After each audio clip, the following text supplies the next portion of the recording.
Озурбайт. Мен айттым да бас айтам, Кыргызстандын тарыхындагы эң ыплас шайлоо болду. Көзөмөлдөн чыгып кетти. Бул башталышында болгон үчүн эми ачыктан ачык эле шайлоо болуп атты. Азыр эми биз өзүбүздөгү түшкөн маалыматтар боюнча, мыйзам бузуулар боюнча кайсы жерде кандай шайлоолордун жыйынтыктары боюнча борбордук шайлоо комиссиясы өзүбүздүн мыйзамдуу талаптарды өрөсү, Кара Суу районундагы, Каракулча районундагы шайлоолордун жыйынтыктарын жокко чыгаруу боюнча далилдүү мыйзамдуу фактылар бар. Ошого кандай бийлик реакция кылат, биз ошолор реакцияга жараша өзүбүздүн дагы реакция кылабыз. Бирок мен ошол шайлоого чыккан талапкерлердин бир катары шайлоонун бүгүнкү алдын ала жыйынтыктын таптакыр таанып мен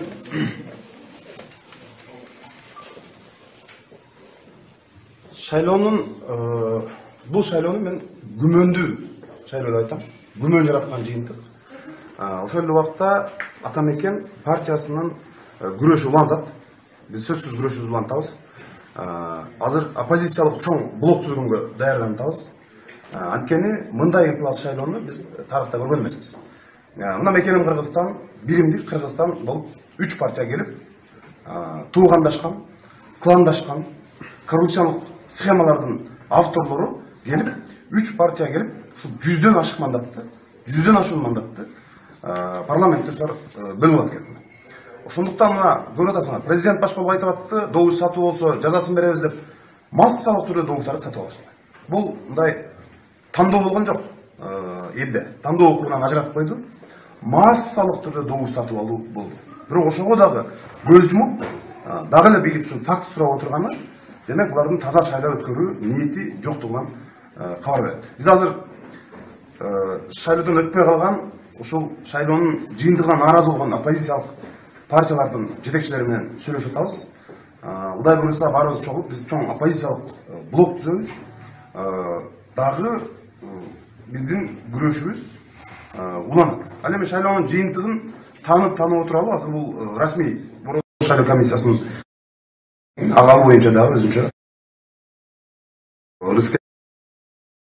коллегам айткан эң ыплас абдан булганган шайлоо өттү. Канчалаган видеолор чыгып атты. Интернетте жайнап чыкты. Башкалаган акчаларды таратып атышат. Бирок ошого карабастан мына ушундай жыйынтык бергени абдан өкүнүчтүү болду. Мен ойлойм, канча жыл иштейт булардын азыркы келген парламент, ал дагы бир күмөн жатат. Мен ошо бир эле сөз айтам, шайлоонун жыйынтыгы күмөндүү. Жанар мырза, Азаттыктан Айбек, неге күрөш уланат деп атпайсызбы? Күрөш уланганда кандай таризде уланат? Мисалы, тынчтык акциялар болушу мүмкүнбү, же болбосо? Биз күрөштүн ар кайсы формаларын азыр штаб, талапкерлер, партиянын жетекчилиги, бул баарыбыз мындай отуруп талкуулап атабыз. Бирок биз ошол күрөшкө даярданып атабыз. Анткени мындай ыплас шайлоону биз жөн кое албайбыз, албетте. Мындай радикалдуу күрөшөбүз.